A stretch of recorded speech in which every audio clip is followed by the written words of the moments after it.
Alright guys, Guns and Gear Network coming to you with another video. Today we're going to talk about the Kel Tec Sub 2000. I had done a little review about this bag and the contents in it, and a couple people emailed me asking about the Kel Tec Sub 2000 that I had shown in this bag and what I had done to it, and today I thought I'd go over that. If you guys are not familiar with the Kel Tec Sub 2000, probably most of you are if you're watching this video. It's made by Kel Tec, and it is a folding carbine style rifle. Carbine meaning it is is a pistol caliber cartridge. This one is in 9mm, and it is the and these come in different configurations where you can use Beretta, Sig, Glock, and Smith & Wesson, I think, are the ones. I don't know all of them for sure, but I'm pretty sure that is it. This one is in the Glock 17. The difference, this actually comes in two different Glock versions as far as the 9mm. It comes in a 17 and a 19. The 19 being that this grip here is shorter to accommodate the Glock 19 mags. Glock 17 mags will not fit. Glock 19 mags will not fit in a Glock 17 pistol in a grip like this, but the opposite is true. Glock 17 mags will fit in a Glock 19. So some of the guys, and from what I can tell with these, I think they're made on the same mold, and they literally from the factory just kind of hack these things off with some kind of saw or something. I don't think they have two different molds. From what I can tell, it looks like they just literally hack it off. So if you come across a 17 and really wanted a 19, I wouldn't not get it, because these are kind of hard to get. Kel Tec runs these on very limited production, like a lot of their lines that they do. And but I wanted to go over what I did to mine.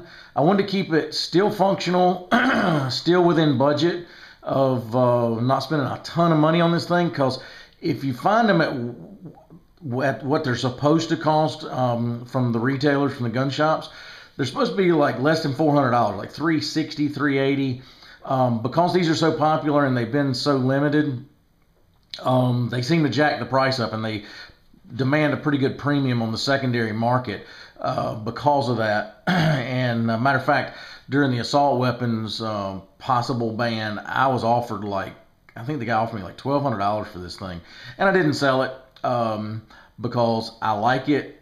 They're still hard to get. Matter of fact, I've only seen a handful even since after the assault weapons ban has been done away with, as far as talk of it in Congress. So still hard and limited to get a hold of, and so I've kept mine, and I'll probably continue to keep mine. But briefly, I want to go over some things that you guys can do to yours if you come across one that's fairly economical. I wanted to keep it still compact. If you notice here, let me go ahead and open it up. Oh, my bag to fall over. Go ahead and open it up here. Few things I did on the rail. This is the standard 4N that comes from the factory. First thing I did, I'll show you real quick, is I changed out all these. These are original. These are like Phillips head now, and they're flush. The original ones were a I'm sorry, these are hex head, Allen type, and they were originally Phillips from the factory. They just look kind of chintzy, but these look a lot better. You can order these bolt kits. You could probably research it enough and find these things at your local hardware store if you could figure out the links, the length of the ones you need and the size. But anyway, I ordered it as a kit. It wasn't that much. But what I did on the rails is these here on the side are Magpul, just your standard Magpul Mo Picatinny rails. Same thing for the bottom. And this is a little longer. And I wanted to keep this compact when it was folded, so I decided to go with, this is not my favorite folding or even a favorite vertical grip, but because it folded, it fit what I wanted, which was trying to still keep it compact. When you start having one mounted like that, it starts taking up a lot of space. So I wanted to kind of still keep it slim and in profile to be able to do that. I've got just a simple light here. This is the just a simple cheapo light. I'm probably going to switch this out eventually, but it's just something I had in my gearbox that I threw on here that does pretty good. It's LED. All right, so that's, like I said, real cheap and easy. Somebody asked me about this bottom because it's in two pieces.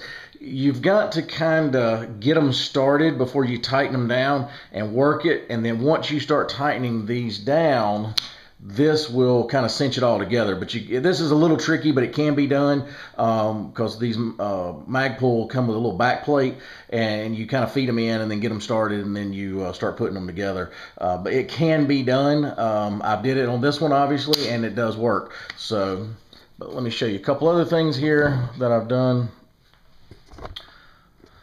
I added this little Pachmayr grip here. I normally don't like these on any pistol. I think they run the potential of sliding down and getting, into your where you're inserting your magazine. I just don't like them. That's just me personally. The reason it is on this one, when they put these things together, this part here is in two pieces that go together like this. And guys will know that these things that own these, there's like a gap that can be there. And it's uncomfortable, or it can possibly pinch your skin. So that's the only reason this is on here. I've added this tube cover here from tacticalproducts.com. This is a really good item. It's heavy duty. It's not neoprene or anything. It's like a heavy duty rubber. It slides over this tube because your buffer spring is all in here type system. And this charging handle here, this reciprocates back and forth as it shoots. It's cut out here to accommodate that, but this is just much more comfortable doing a cheek weld. The other is just a metal, piece of metal, so it's just kind of uncomfortable. This makes it a lot more comfortable. And then on the rear end here, I did add, this is from Kel Tec, that's just a little extension. It just slides on. See if I can get this off one-handed. It just slides on like that. But it just gives you a little more extension because this thing's pretty short. But that can be taken off if you don't like it or don't want it, or somebody's shooting it with little shorter arms. But that's it, guys. I kind of kept it very simple. I did not want to spend a ton of money in it. I know there's other systems where you can change out all this, but I want to keep it lightweight, and you can put optics and stuff. But I decided, I just want this to go in my get home bag, my everyday carry bag, and I wanted to keep it fairly economical and quick and easy to use, and that sort of thing. And I think I've accomplished that. If you guys have any questions, let me know. Oh, one other thing I added I didn't show. And again, it's been a while since I did this, so I'm not really sure. If somebody has some questions about where I got this, I'll try digging up that information.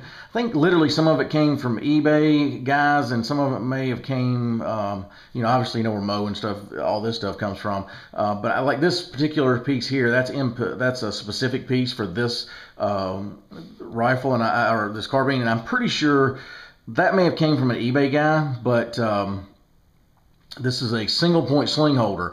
And what I did, let's see if you can see it here. This hole here, when I got it, was a little smaller than that. And I actually drilled that out just a little bit because it didn't accommodate one of my slings I was using at the time to quickly get it on here. But I like this single point hook up here. It's just kind of a flat piece of metal, a hole drilled in it. And I think he may have sent you a longer screw, I can't remember. But that's a pretty good little thing to have on here. It's pretty handy. But anyway, wanted to touch base with you guys on this because some people had asked me about it. But that's my system I'm running on this.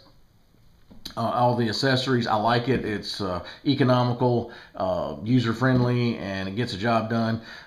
So if you guys have any questions, let me know. Just feel free to put those comments below, and I'll answer them best I can.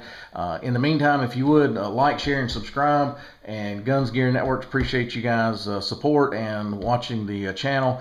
And if you have any suggestions as far as what you'd like to see in the future, please let us know. And again, thanks guys, and have a great day.